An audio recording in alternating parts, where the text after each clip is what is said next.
Olá, sejam muito bem-vindos. Hoje a gente vai mergulhar numa das devoções mais amadas da nossa fé, o Santo Rosário. Mas olha, não vamos falar dele só como uma repetição de orações, não. A ideia é enxergar o Rosário como um verdadeiro mapa da alma. Sabe, uma jornada que no fim das contas promete a maior recompensa que existe, o encontro com o próprio Deus.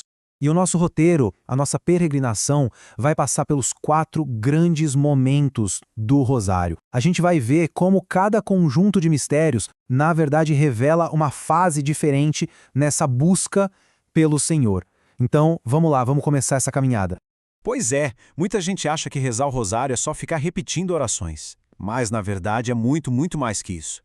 Pensa nele como um convite para meditar de verdade, para caminhar com Maria, sabe? Passando pelos momentos mais cruciais da vida de Cristo. E, claro, a ideia é deixar que essas cenas, essas histórias, transformem o nosso coração. E no coração de tudo isso tem uma promessa fundamental. A carta aos Hebreus nos garante a busca por Deus, ela nunca é em vão. Existe uma recompensa sim, uma recompensa garantida para quem o procura de coração sincero. E é exatamente essa recompensa que a gente vai tentar desvendar juntos hoje. Então a nossa busca começa por aqui, pelos mistérios gozosos. E eles já chegam nos mostrando uma coisa bem surpreendente. O primeiro passo para encontrar Deus não é ir atrás do espetacular, do extraordinário. Não, é a humildade. É tudo sobre a alegria de descobrir um Deus que se faz pequeno, que se faz próximo, só para estar perto da gente. E aqui estão eles, os 5 primeiros passos dessa nossa peregrinação espiritual. A anunciação do anjo a Maria, a visitação de Maria à sua prima Isabel, o nascimento de Jesus lá em Belém, a apresentação dele no templo e, por fim, aquele episódio da perda e do encontro de Jesus no templo. Cada um desses momentos é um convite para a gente abrir o coração para a alegria, para a simplicidade. Agora vamos dar uma olhada mais de perto no segundo mistério, a visitação. Pensa comigo, isso é fascinante, não é?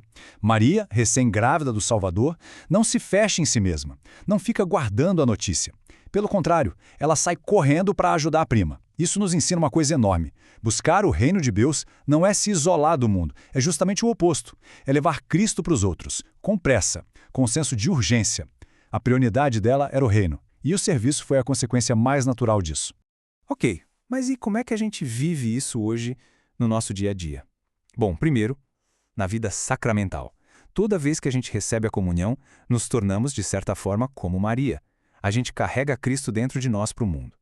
Segundo, no chamado à conversão, que nada mais é do que tomar a decisão de que, olha, o reino de Deus vem primeiro. E por último, na prática mesmo, ir ao encontro de quem precisa com aquela mesma pressa e aquela mesma alegria de Maria. E aqui fica aquela pausa para a gente pensar um pouco. Será que o nosso serviço ao próximo, a forma como ajudamos os outros, reflete de verdade essa alegria, a alegria de quem sabe que carrega Cristo consigo? Bom, seguindo em frente na nossa jornada, a gente chega agora nos mistérios luminosos. Aqui, a busca por Deus ganha uma nova luz. É como se um holofote fosse aceso, iluminando o caminho com a verdade que o próprio Cristo nos revela. Essa é a fase da vida pública de Jesus, sabe? Onde os ensinamentos, os milagres, tudo aponta para onde devemos ir. E nesses mistérios, a gente contempla 5 momentos que são pura luz. O batismo de Jesus lá no Rio Jordão, o milagre nas bodas de Caná, o grande anúncio do reino de Deus, a transfiguração no monte e, claro, a instituição da Eucaristia. Cada um deles é como se fosse um farol, iluminando a nossa fé. Vamos focar um pouquinho no terceiro mistério, o anúncio do reino. O chamado de Cristo é bem direto. Convertei-vos e crede no Evangelho. Mas o que isso quer dizer na prática? Jesus mesmo nos dá a resposta, lá no Evangelho de João. Ele diz que a prova do amor verdadeiro é a obediência. Não é sobre o que a gente sente, mas sobre o que a gente faz, sobre guardar os mandamentos. E a promessa que vem junto é simplesmente incrível. Quem ama assim, a esse Cristo se manifestará. Ele se revelará. Ou seja, o ponto central é esse, né? A conversão não é uma coisa que acontece uma vez só e pronto. É uma decisão que a gente toma todo dia. A decisão de viver os mandamentos, não por medo, mas por amor. É responder ao chamado do reino com obras, com ações concretas. E isso leva a gente para outra pergunta importante para a nossa reflexão. Será que existe uma sintonia entre aquilo que dizemos crer e o que realmente fazemos no dia a dia? As nossas atitudes demonstram esse amor que obedece? Ou tudo fica só no campo das palavras? E agora, a nossa jornada entra no trecho mais difícil. mais desafiador. São os mistérios dolorosos. Eles nos mostram uma verdade dura, mas necessária. A busca por Deus, em algum ponto, vai exigir da gente passar pela prova, pelo sofrimento, pela entrega total, assim como o próprio Cristo fez. Com muita reverência, a gente contempla a agonia de Jesus no horto, a terrível flagelação, a coroação de espinhos, o caminho doloroso carregando a cruz e, por fim, a crucificação e morte de Jesus. É aqui que a busca se transforma em puro sacrifício. Vamos olhar para o ápice dos mistérios dolorosos, a crucificação, trazendo uma reflexão muito profunda de São João Paulo II. Ele diz algo assim: na cruz, Cristo não está atrás de um prêmio. A única coisa que o move é agradar ao Pai que ele ama. Porque para quem ama, não existe recompensa maior do que o próprio amor. A recompensa de amar é amar. Isso muda tudo na nossa forma de buscar a Deus, não é verdade? A grande lição da cruz é que o amor verdadeiro, ele é gratuito, ele se basta. A maior recompensa que a gente pode ter por amar a Deus é simplesmente a graça de poder amá-lo. E essa talvez seja a pergunta mais crucial de toda a nossa vida espiritual. O meu relacionamento com Deus é um amor de verdade por quem Ele é, ou é mais uma relação de interesse, baseada naquilo que eu posso receber dele?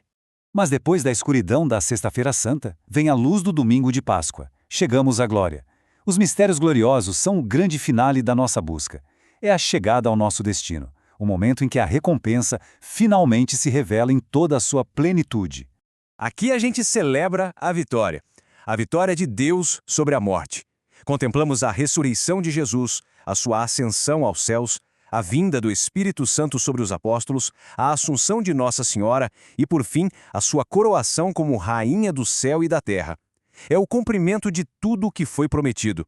Para a gente entender de vez qual é a nossa recompensa, vamos meditar na ascensão com a ajuda de São Bernardo de Claraval. Jesus sobe aos céus, ele mesmo diz, para nos preparar um lugar. Mas que lugar é esse? Que prêmio é esse que nos espera? São Bernardo nos revela, não é uma coisa, é alguém. Ele mesmo, o próprio Deus, se dá a nós como prêmio e recompensa.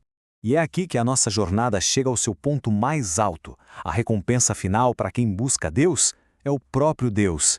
A felicidade eterna, o refrigério da alma, não está em conquistar ouro, honra ou poder.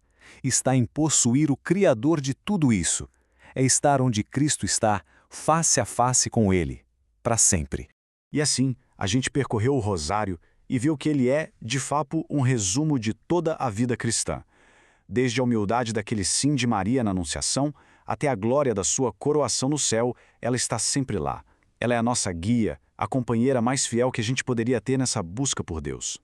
Então fica aqui o convite final, que a gente possa pegar o terço nas mãos, não como um simples objeto, mas como o mapa que ele é de verdade. Um caminho seguro, que a gente percorre com a melhor guia de todas, Nossa Senhora, e que nos leva direto para a única recompensa que realmente preenche o coração.